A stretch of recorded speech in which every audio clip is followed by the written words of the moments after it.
Good evening friends, welcome to online study RJT YouTube channel.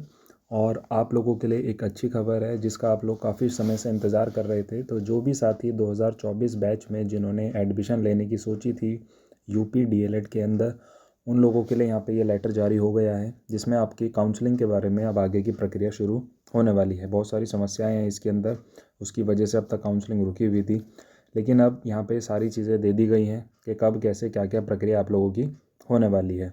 तो आप लोगों ने स्टार्टिंग में जैसे कि अपना रजिस्ट्रेशन नंबर रजिस्टर्ड किया होगा, उसमें फिर आपकी रैंक आई होगी कि क्या आपकी रैंक है। तो अब आगे क्या प्रक्रिया आपको करनी है वो मैं आप लोगों को डिटेल में बताने वाला हूँ। तो दोस्तों, जो भी साथी पहली बार चैनल पर जुड़ा है वो चैनल को सब्सक्राइब कर ले और बेल आइकन को प्रेस कर ले ताकि हर एक डीएलएड से जुड़ी हुई हर एक अपडेट आप लोगों तक समय से पहुँचती रहे। क्योंकि मैंने भी 2019 बैच में डीएलएड अपना प्रशिक्षण पूरा किया है, इसीलिए बीटीसी से रिलेटेड जो भी नॉलेज मेरे पास है या जो जो सोर्सेज मेरे पास हैं जहाँ से मैं आप लोगों के लिए इन्फॉर्मेशन लेकर के आता हूँ, काफ़ी बच्चे इस चीज़ का अभी तक लाभ ले चुके हैं। और आप भी जुड़े रहिए ताकि हर एक छोटी से छोटी अपडेट आप लोगों तक समय से पहुँचती रहे। तो यहाँ पे आप लोगों को देख सकते हो लेटर को। काम की चीज़ इसमें मैं बता देता हूँ कि आप लोगों की जो काउंसलिंग अब स्टार्ट होगी, यानी कि आप लोगों का जो संस्थान जो आप लोगों को भरना है। देखो क्या होता है कि कुछ सीटें गवर्नमेंट रहती हैं और बाकी सीटें जो है वो प्राइवेट रहती है। लगभग अप्रॉक्स जो मैं एक आइडिया बताऊँ, 10,000 के आसपास आप लोगों की सरकारी सीटें रहती हैं। हर ज़िले में कुछ कुछ सीटें रहती हैं, और जैसे कि डाइट आपके जो होते हैं, और कुछ सीटें आप लोगों की बाकी की सीटें जो होती हैं वो प्राइवेट कॉलेजेस की होती है। ठीक है, जिनकी रैंक अच्छी होती है उन्हें डाइट मिल जाता है, जिसमें आप लोगों की फ़ीस भी काफ़ी कम रहती है, और बाकी जो स्टूडेंट्स हैं वो फिर प्राइवेट कॉलेज में एडमिशन ले लेते हैं। जिनको करना ही होता है वो प्राइवेट में एडमिशन ले लेते हैं, और जिनको सिर्फ ये चाहिए कि मेरे को तो सरकारी यानी कि डाइट में ही लेना है तो वो फिर छोड़ देता है ना। तो यहाँ पे दिया हुआ है कि 30 दिसंबर 2024 शाम से लेकर 2 जनवरी 2025 तक आप लोगों की रैंक 1 से लेकर और 20,000 तक जो है वो आप लोगों का विकल्प जो है वो भरे जाएंगे कॉलेजेस के। तो सभी लोग, सबसे पहली चीज़ तो वही है कि अपना डाइट ज़रूर भरें उसमें। ठीक है, हो सकता है कि किसी को डाइट मिल जाए तो बहुत अच्छी बात है। ठीक है, उसके बाद आप अलग अलग जगह भी, अलग डिस्ट्रिक्ट में भी अप्लाई कर सकते हो। अलग डिस्ट्रिक्ट के कॉलेजेस वगैरह वो सब आप लोग डाल सकते हो। ठीक है, जब मैं 19 बैच में गया था तो मुझे उसके बाद ही पता चला था कि मैं कहीं और भी अप्लाई जो है वो कर सकता था, क्योंकि मुझे स्टार्टिंग में यही था कि सिर्फ मैं अपने ही ज़िले में अप्लाई कर सकता हूँ, अदर कहीं कर नहीं सकता हूँ। तो मैंने अपने 5 कॉलेज छाँटे थे, उन कॉलेजेस में से मेरा नाम आया था। ठीक है, डाइट मिलना काफ़ी ज़्यादा मुश्किल हो जाता है क्योंकि एकेडमिक वगैरह जो है वो कम थी उस समय पर। प्रैक्टिकल के मार्क्स इतने मिलते नहीं थे, इस समय पर मिलते हैं सभी बच्चों को। तो यहाँ पर आप लोगों का रैंक 1 से लेकर 20,000 तक आप लोग अप्लाई करोगे। उसके बाद स्थान ऊपर देख रहे होंगे, संस्थान आवंटन प्रकाशित होने की तिथि 3 तारीख को आप लोगों के संस्थान आप लोगों को दिख जाएंगे। यानी कि जो 20 स्टार्टिंग के 20,000 लोग यहाँ पे अपना फिल करेंगे उनको पता चल जाएगा कि उन्हें कौन कौन से कॉलेजेस जो है वो मिले हैं। ठीक है, उसके बाद यहाँ पे क्या होगा कि जिसको नहीं मिला है, जिसको नहीं मिलेगा, कोई सा भी कुछ नहीं मिलेगा, वो अगली जब रैंक भरी जाएगी यानी कि अगली काउंसलिंग जब होगी वो उसमें फिर दोबारा से अप्लाई करें अगली काउंसलिंग में। तो अगली काउंसलिंग में 20,000 1 से लेकर 1 लाख तक जो है वो भरेंगे।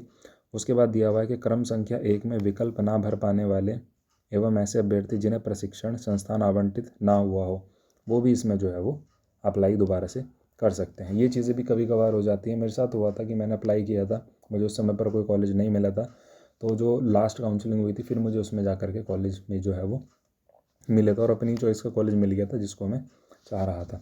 ठीक है, तो इस तरीके से आप लोगों की ये पूरी प्रक्रिया जो है वो चलने वाली है, और काउंसलिंग जो है वो चलती रहेंगी। अभी इसमें देखो आपको दिया हुआ है, उसके बाद जो तीसरी काउंसलिंग आपकी होगी 9 जनवरी से 14 जनवरी तक, वो रैंक 1 लाख से लेकर के 2,40,000 तक की जो है वो होगी यहाँ पर। ठीक है, जितनी सीटें होंगी उतने पे काउंसलिंग तो यहाँ पे कंफर्म होनी ही होनी है।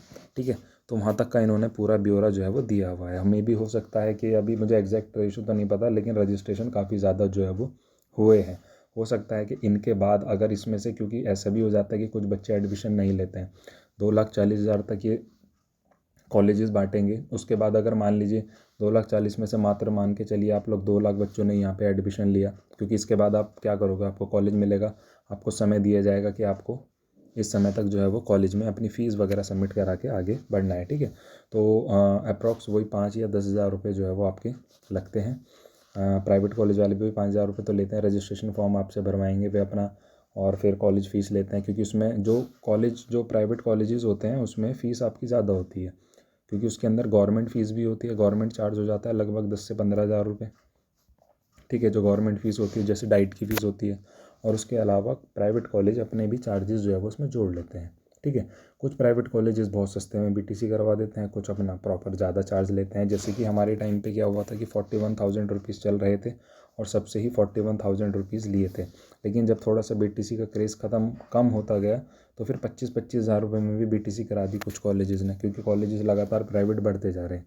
तो प्राइवेट में फ्लक्चुएशन देखने को मिलेगा आप लोगों को, फ़ीस का ऊपर नीचे रहेगी। डाइट में सेम ही रहेगा आप लोगों का, ठीक है। तो आप अपने हिसाब से चीज़ें जो है वो देख सकते हैं। उसके बाद अगर मान लीजिए कुछ बच्चे आगे की रजिस्ट्रेशन वाले बच जाते हैं और यहाँ पे कुछ बच्चे एडमिशन अपना छोड़ देते हैं, तो मे भी हो सकता है दोबारा से फिर एक आधी काउंसलिंग कराई जाए, ताकि वो लोग भी यहाँ पे अप्लाई कर सकें, यानी कि यहाँ से रैंक आगे की भी लेने की प्रक्रिया कर सकते हैं, ठीक है। उसके बाद 4th पॉइंट दिया हुआ है, प्रशिक्षण संस्थान द्वारा प्रवेश लेने वाले अभ्यर्थियों को ऑनलाइन रिपोर्ट लॉक करने की अंतिम तिथि नोट निर्धारित तिथि तक प्रवेश लेने वाले अभ्यर्थियों को वेबसाइट इस पर जा कर के updla.gov.in पर जा कर के लॉक नहीं किए जाने पर प्रवेश मान्य नहीं होगा। देखो मैंने कहा था ना आपसे कि आप लोगों को जैसे कॉलेज मिला, आपको समय दिया जाएगा, आप लोग जाओगे, अपना रजिस्ट्रेशन कराओगे, अपनी सीट बुक कराओगे, फ़ीस जमा करोगे, तो ही वो माना जाएगा। अदरवाइज़ वो फिर सीट वैकेंट मानी जाएगी और फिर आगे काउंसलिंग चलती रहेगी और दूसरा कोई बच्चा उस सीट को ले लेगा, ठीक है। तो ये चीज़ें आप पहले से डिसाइड रखना और अपने डाइट को ज़रूर मेंशन करना, अपनी चॉइस में डाइट को ज़रूर रखना, क्योंकि कभी कभार ऐसा हो जाता है कि डाइट में मान लीजिए बच्चे प्रॉपर नहीं हो पाए या किसी ने नहीं लिया। कुछ का ये रहता है कि यार डाइट हमारे यहाँ से बहुत दूर है, मैं प्राइवेट से ही कर लेता हूँ, ऐसे भी बहुत से बच्चे छोड़ देते हैं। तो चांसेस रहते हैं कि डाइट आप लोगों को मिल जाए, ठीक है। डाइट में लगभग 100 बच्चे जो है वो रहते हैं, ठीक, जितना मेरे को पता है अभी तक का, ठीक है।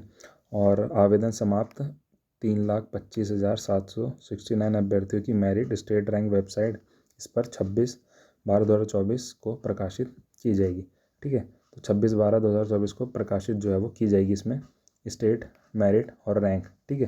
क्योंकि देखो आप लोग देख सकते हो ना कि 3,25,769 बच्चों ने यहाँ पे अप्लाई किया है, उनकी रैंक पता चल जाएगी और 2,40,000 तक ये काउंसलिंग कराएंगे। उसके बाद जो सीटें वैकेंट रह जाती है उस पर फिर ये आगे आप लोगों का प्रक्रिया जो है वो स्टार्ट कर देंगे, ठीक है। तो आई होप आप लोग इस पूरी डिटेल को समझ गए होंगे। मुझे लगा ये आप लोगों को बताना ज़रूरी है। तो जो भी नया साथी 24 बैच का होगा चैनल से जुड़ जाइएगा और आगे जो भी जैसे भी अपडेट आती रहेंगी वो आप लोगों को समय से मिलती रहेंगी। Thank you.